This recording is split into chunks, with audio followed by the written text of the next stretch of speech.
علیکم، خوش اومدید به یه ولاگ دیگه با من.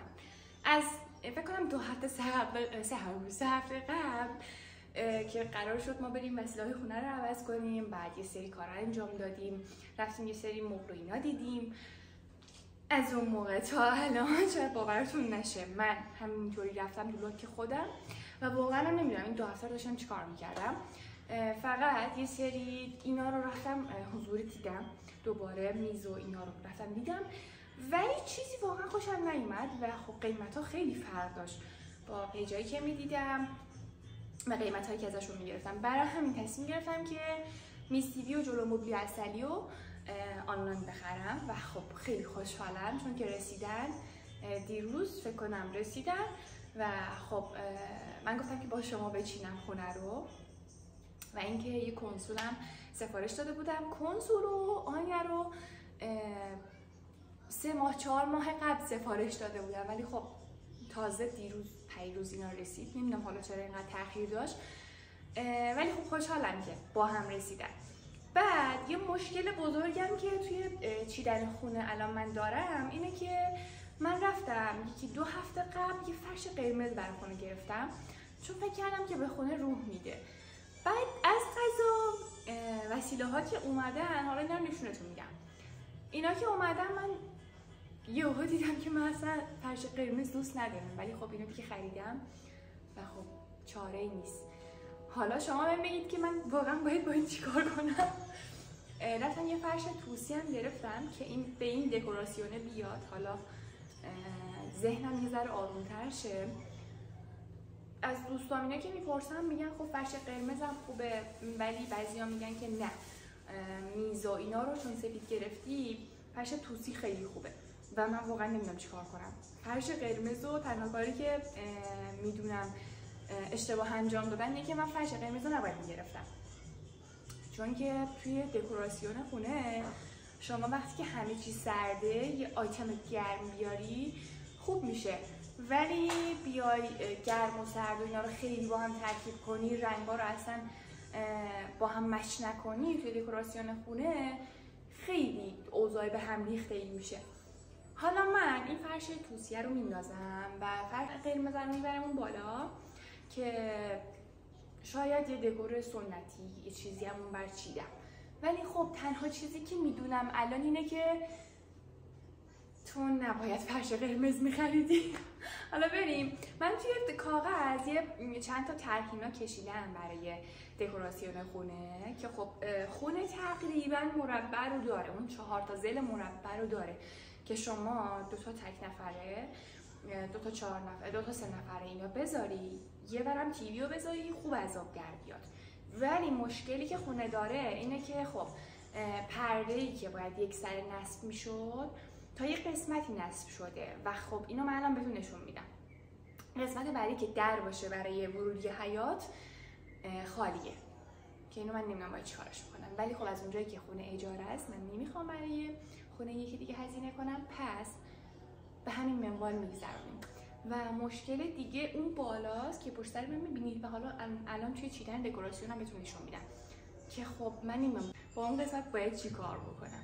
حالا بریم اینجا رو تمیز بکنم من و خب اون چیزی که توی ذهنم رو پیاده کنم بهتون نشون بدم، ببینیم چی از آب در میاد. این ور رو بچه‌ها کلا خالی کردم، وسیله ها رو کلا گذاشتم این سمت که بهتون بگم دیگه میخوام چیکار کنم. اون چیزی که من رو کاغذ پیاده کردم اینه که یه دونه 2 نفره اینجا بذارم، یه 2 نفره اینجا بذارم، تیوی بره اونجا، تک نفره ها رو این بر.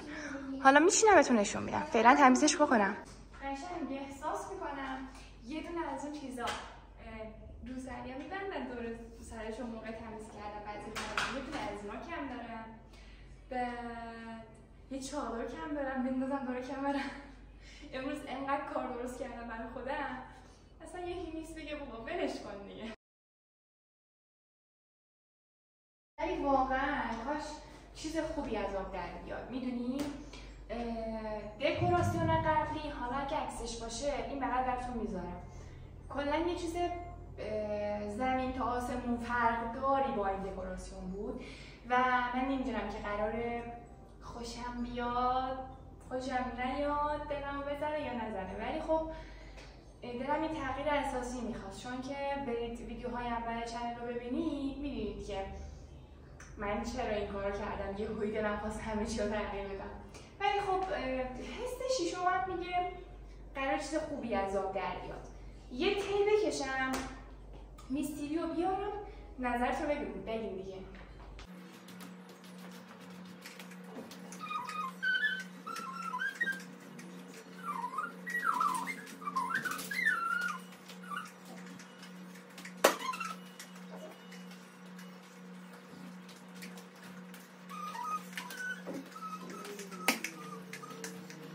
یه دونه 2 نفره فعلا میخوام بیارم بذارم جلو پنجره ببینم چجوری میشه دیگه. گوشه ها رو میخوام خالی بذارم، اونجا اکسسوری میذارم ولی من میخوام خالی بذارم.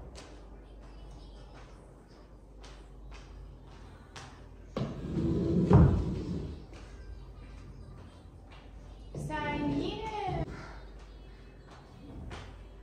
از اینجا فاصله داره، فکر کنم دقیقا همینقدر از اون فاصله داره. تیوی رو میارم اینجا، این رو به رو، چون که جلو پنجره بذاریم خوب نمیشه. این مشروفای داریم، اون ور پله داریم، تنها گزینه که داریم همینجاست. یه جارو میخواد پشتش.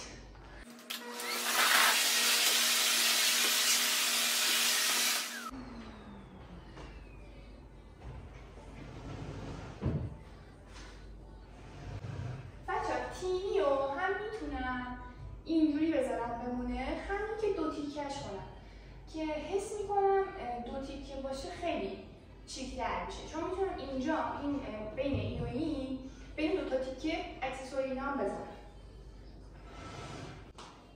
میخوام این 2 تا تیکه رو از هم جدا کنم ولی زورم نمیرسه.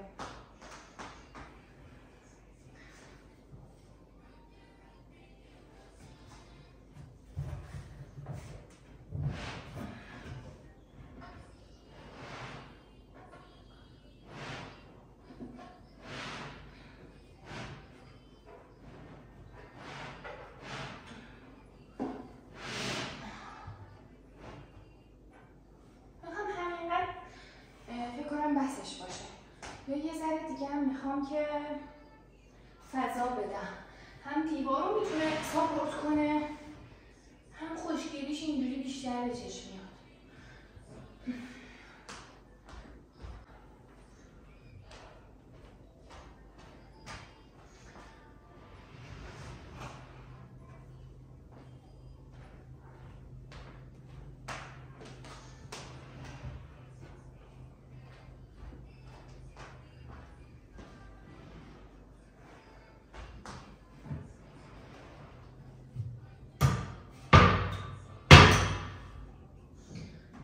همچنان درگیرم، خدایی خیلی سنگینه و خب اینکه بتونی سر راستش کنی یه ذره مشکله.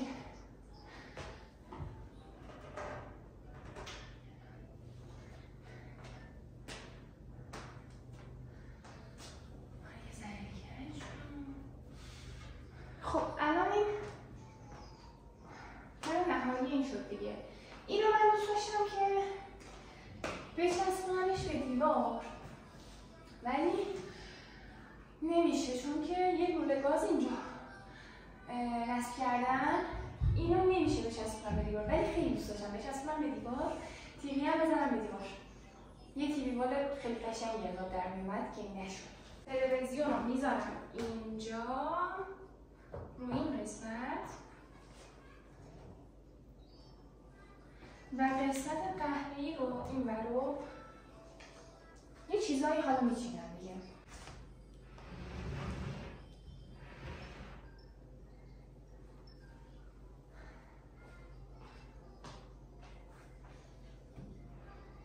خب اینم از جلو مبلیش. جلو مبلی رو به چند صورت میتونم بشینم، یعنی میتونم که اینو کامل بیارم بیرون، اینو ببرم اون سمتی، این بیاد این ور، ولی خب تمی که به خونه میاد الان در حال حاضر به نظرم همین فقط که یه ذره از اون ور باز باشه، مدلش رو بیشتر نشون بده و همینجوری بمونه.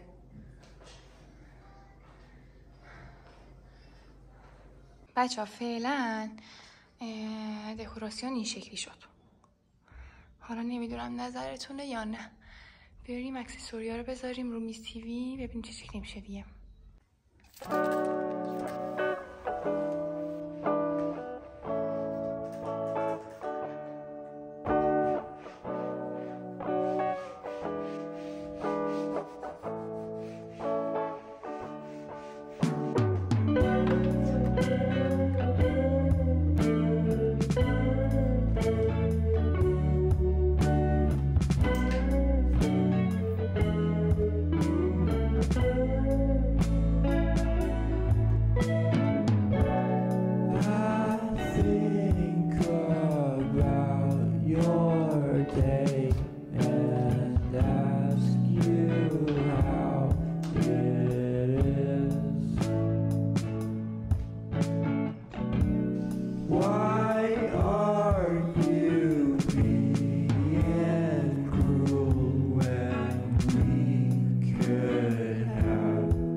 بچه‌ها چیدمان اینور کلا تموم شد.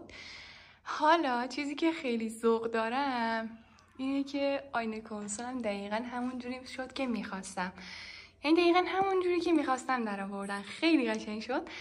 آینه کنسول گذاشتم اینجا، این بالا. تا حالا بعداً براش اکسسوری اینا اضافه میکنم دیگه. خیلی قشنگه. خب این همه تغییر دکوراسیون خونه که من واقعا چند ماه بود منتظرش بودم. خیلی خیلی خسته شدم چون چند ساعته دارم کارامو انجام میدم و از اونجا که خیلی عجولم میگفتم که خب همه کارا باید همین روز تموم بشه و اینکه همه چی طبق برنامه پیش بره و خب بلاگش هم امیدوارم که ازش خوشتون اومده باشه و اگه تا اینجای ویدیو دیدین لایک و سابسکرایب یادتون نره. تو بلاگ بعدی میبینمتون. بای بای.